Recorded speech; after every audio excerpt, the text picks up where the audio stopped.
It's the first day of spring in Ashland, Oregon, March 21st, 2025, and it is also a miracle that you have found me today because over something like 17 years, I have put out approximately one video per month, and I have something like 275 subscribers. So there's almost no reason for you to have discovered this video.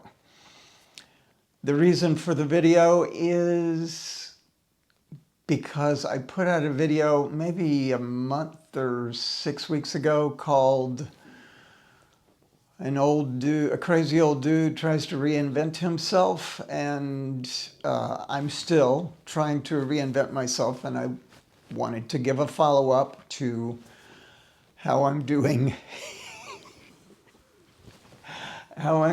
with that. And I was going to focus on the habit part of the 4-month reinvention process. It seems to me like that might be the best thing to focus on because that's the biggest part of my experience so far with Cal Newport's 4-month reinvention process, which I highly recommend you checking out if you haven't yet, and I'll leave a link to that video in the description of this video. And also, I will have a beautiful little poem about spring from Rumi at the end of this video. I know you're always supposed to wait till the end, and you're always supposed to like and subscribe to the channel if you like the video. So I want to just say, as context for this whole thing, I very much resent following rules of almost any kind, and thus I struggle in my life. And that is something I will come back to over and over again. The struggle that is part of life, no matter what anyone says or does. It's just built in. So with that, I'm going to get into it. As they say, let's get into it, which is Cal recommends picking out 3 keystone habits in the area of health, work, and your personal life as a foundation for developing discipline.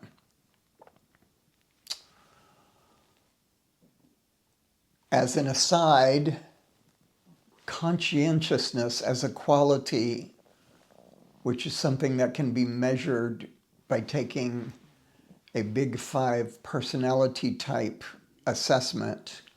It's one of the Big 5 in the Big 5 personality assessment. Conscientiousness is, based on lots of research, one of the main things responsible for success in life.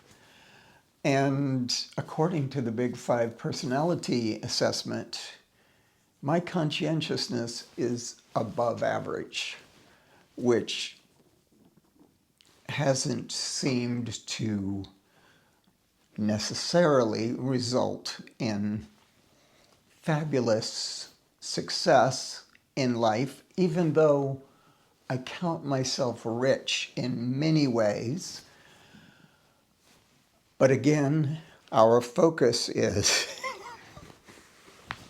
the habits. So I'm going to get to the habits that I picked out, because this has been a very interesting process, and I want to say it's a beautiful process, and I think it's genius on Cal's part, because a lot of times people don't feel disciplined, And you can't really feel disciplined until you prove to yourself that you can do something every day.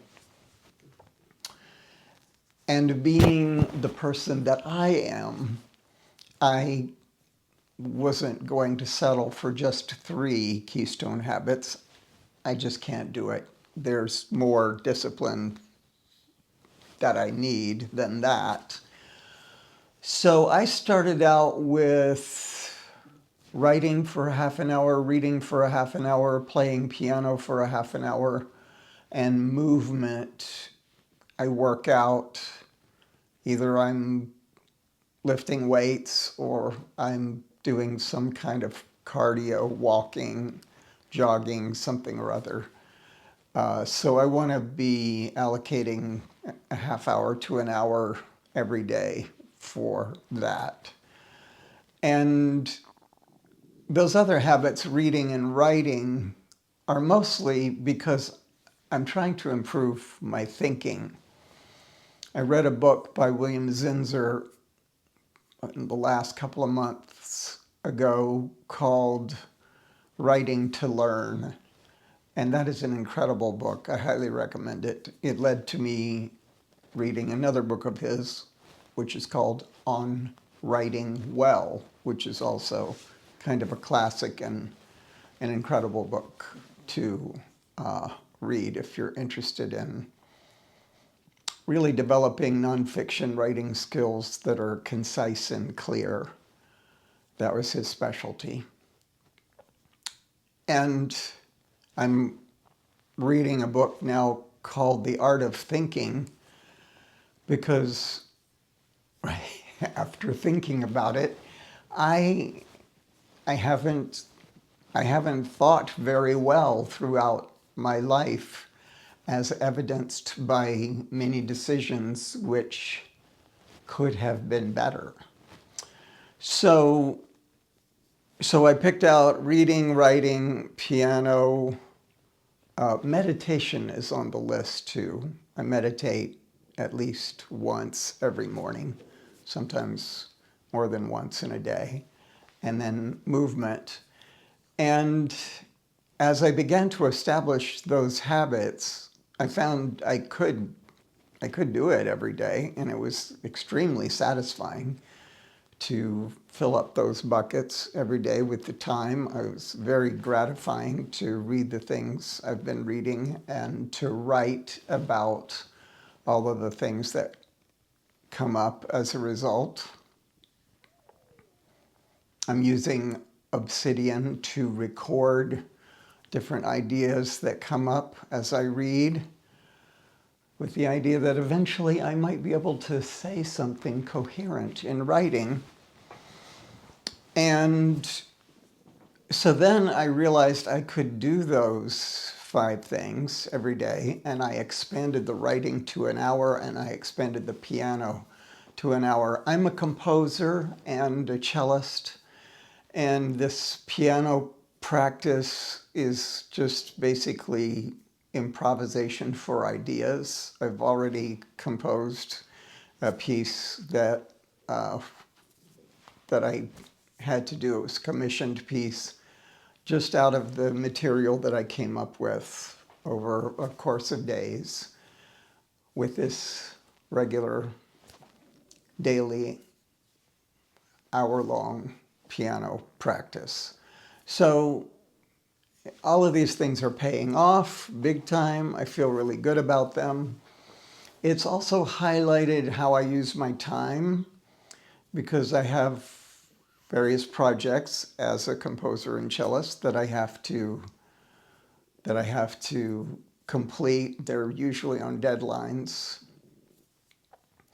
So I've started to estimate the amount of time that I can dedicate, deep work, dedicate to composing, actually recording pieces that I'm working on every day. And I've also started to calculate how much time I can dedicate on a daily basis to creating content, which is something that I also have as a goal.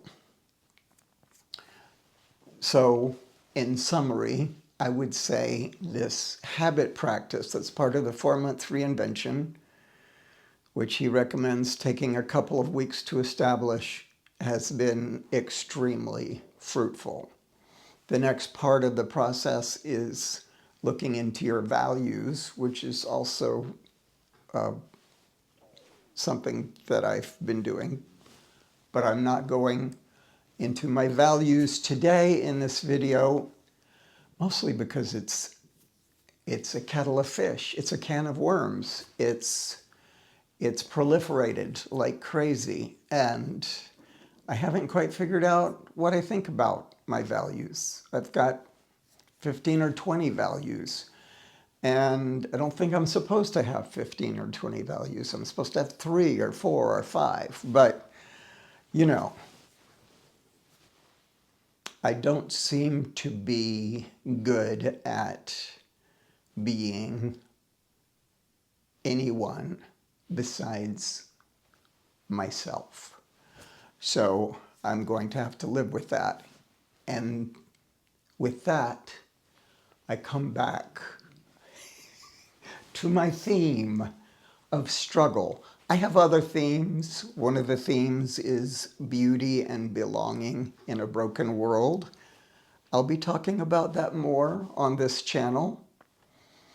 And another theme is the wisdom of citizens, which is becoming a favorite theme because it's in marked contrast to, perhaps we could say, the ignorance of citizens. We need wise citizens. And I hope to create more content on those topics, but I'm simply going to end with struggle because I was up in the middle of the night last night, as I often am, and I realized that the kinds of struggles I had 10 or 15 or 20 or 25 or 30 years ago are over. I don't have those same struggles. I have new struggles, new and perhaps better struggles. I don't know. The idea that coming into my 70th year, which is this year, that I am going to be developing a second career as a content creator, which will produce income after 17 years of producing videos and having 275 subscribers, or whatever it is. I love you all. I think that's close to preposterous, and it makes me really it makes me wonder. Wonder is one of my values. It gives me a sense of wonder about why I am motivated to do this, because maybe it isn't the money, and that's a question that I'm wrestling with. So this is my whole little talk today on the first day of spring. The poem that I want to share with you is from a long poem by Rumi. The poem is called Desire and the Importance of Failing. And it was shared with me by a good friend of mine back in Fairfield, Iowa, where I used to live. And it has just stayed with me my whole life. It is one of the longest Rumi poems that I'm aware of. I don't know that there's a longer poem that Rumi ever wrote. Maybe there is. But I usually only share the last 7 or 8 or 10 lines of this poem. And it goes like this. God fixes a passionate desire in you and then disappoints you. God does that 100 times.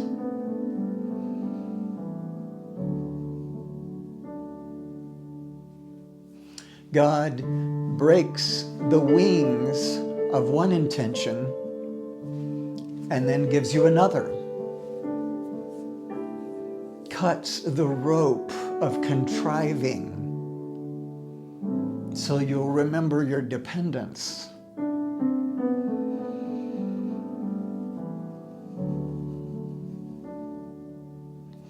But sometimes your plans work out. You feel fulfilled and in control.